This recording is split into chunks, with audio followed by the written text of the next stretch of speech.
Hey, I'm Jeff Tucker. I'm an entertainment supervisor here at Knott Scary Farm. We've got so much going on this year with Shadowlands and Red Barn and Key Rooms and so many amazing things. It's hard to pick like just one. But I tell you, the Hollow, 6 acres of Halloween-themed monsters that have no specific room to be stuck in, they're just out to get you, that's right up my alley, because who doesn't love Halloween? So 6 acres, monsters in the Hollow, that's what I'm looking forward to. My name's Ken Parks. I'm the Vice President of Entertainment here at Knott's Scary Farm, or Berry Farm. The thing that I am most excited about this year is that I am not having to write and direct the hanging.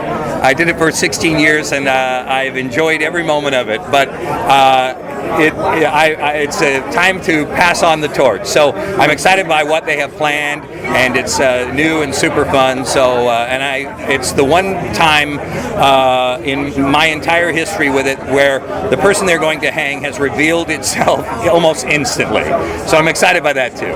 Well, I am Julie Owens, and I'm the Director of Live Entertainment, and I am excited about every aspect of Knott's Scary Farm. How many years is this now? 44? This is my 43rd, so I've seen a lot of changes. The first year that I did haunt, it was only 3 days, and now we're up to 24. So anyway, yes, Live Entertainment Director, excited about Elvira, Mistress of the Dark, coming back, as well as our hanging coming back. So those are our 2 big shows, and they're 2 big, huge productions. And Elvira's show is called Dance Macabre, kind of a fun take on her show, her TV show, which used to be Movie Macabre, but now it's Dance Macabre. So it's going to be a lot of fun, a lot of surprises in store for that. And then the hanging, of course, is our annual tradition of parroting anything that was pop culture during the year, pop icons, and killing them or not killing them. But if I had told you who we were hanging, I'd have to kill you. So that's it for the entertainment this year. So I'm excited about all of it. My name is John Cook. I'm an attraction designer for Knott's Scary Farm. And this year, there's a lot of things to be excited about, but I think I am the most excited for my new walkthrough attraction, Shadowlands. For me, it started as a kid when my parents threw me in karate class and I got a sword and I was out chopping trees in the backyard with it.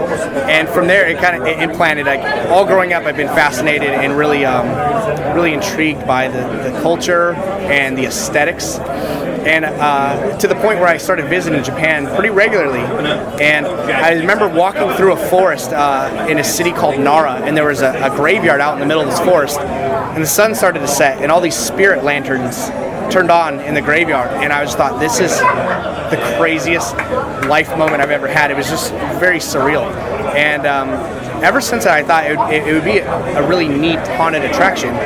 So going into this year, I kind of had that in my brain. This is what I wanted to do, and so I started doing a lot of research on the folklore and the different architecture, and had to almost create my own realm, which is the Shadowlands, for all these different stories and whatnot to exist together. My name is Daniel Miller, and I'm an entertainment designer at Knott's Berry Farm. I've been here 20 years, and I'm most excited for Red Barn because it's a gritty new maze that's a return to that 70s grindhouse feel. It's sort of like a Texas Chainsaw Massacre meets like a Motel Hell. It has like these grotesque pigs in there. It has this creepy kind of cult-like feel. It has like all these like severe lights, and it's a great maze. My name is Gus Kruger. I'm a scenic designer here at Knott's Berry Farm. For Haunt, I design mazes, and I also design the sets for shows. This year, my project is actually a collaboration with Daniel Miller. It's the Red Barn. I'm really, really excited to show everybody just how horrible we can be as a pair. We're going back to just the 70s. We wanted to just get a high body count, get some blood, get some gore, and just go crazy with this thing. And using this set at the Wilderness Dance Hall, so we're using the barn as a barn and just going crazy.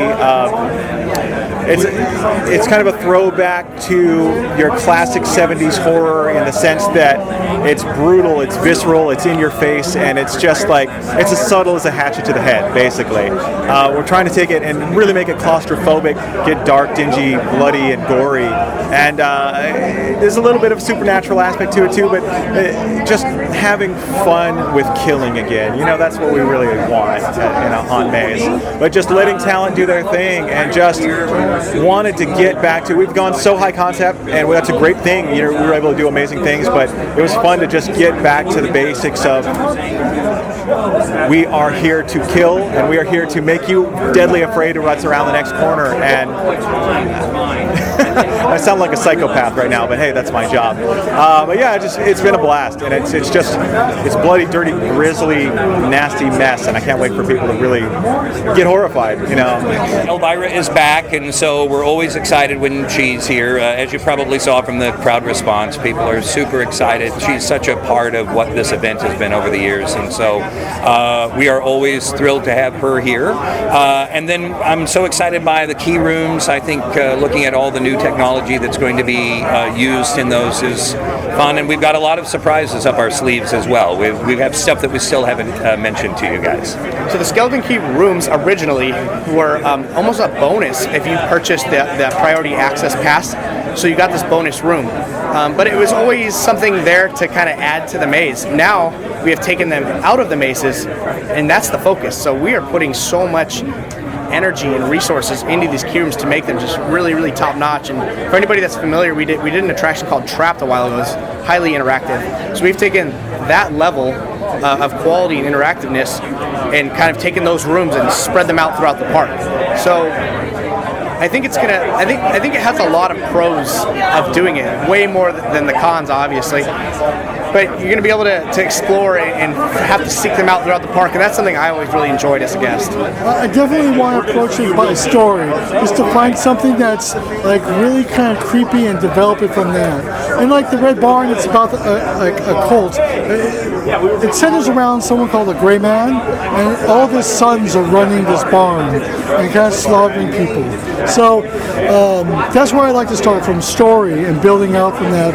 The theme always comes from that. For me personally, whenever I come up with a maze, I come with a pretty detailed backstory that nobody ever sees. You know, sometimes some of it makes it out to marketing, but for me it's a matter of being informed so that everything that happens in a maze is happening for a reason. How you convey that in a maze, it's really by making the environment as real as possible. You don't want to have to give them a pamphlet so they read up on it. You know, sometimes you can tell story through cues, sometimes you can tell story through key rooms, which now aren't part of the maze, but they're separate.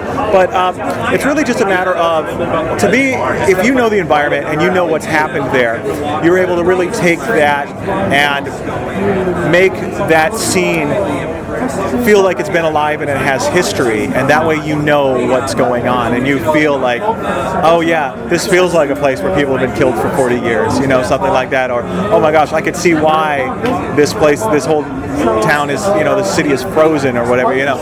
It's just a matter of knowing it so that when we're propping and we communicate to them, you're able to really fully realize that environment, so it doesn't feel like you've just got this cheesy thing in a room for no reason. It's everything's justified and everything's there for a reason. So it's just a matter of well-themed environments with the aid of marketing and things like that. If people want to get deeper and they want to read into it, that's available, but I want people to be able to enjoy it, get a sense of the world they're in, but not be too heavy-handed with it. A designer here is kind of different than a designer other places. We conceive the maze, we actually direct the maze, we set up all the lists for the maze, which means we do props, lighting, sound effects, and then we go and we basically manage, art direct everyone to go in. Like this group right here, there's a group right here that they do all the sound effects, they do all the special effects, they do all the costuming and makeup. All that kind of centers around the central theme. So I write it all up and I art direct everyone to do it. I'm a big Elvira fan. I've loved Elvira since I was a kid. She was on Channel 9 growing up. She gave a lot of us young teenagers our education. But The Hanging is a homegrown show here. I was a co-writer on it for many years. Now I just get to sit back and watch what they do with it. So I'm really looking forward to who's the worst offender of the year, who gets their comeuppance, and who gets hung in the end in The Hanging, Finding Gory. Finding Tell me a little Gory. bit about how you guys came up with that. Well, it was just fun. It was just like, what do we do? Because The Hanging always has some kind of a tagline or a subtitle, right? And Finding Gory is not really about finding Dory, so to speak. It really is about finding the gory that's inside the hanging. And we're going to find it.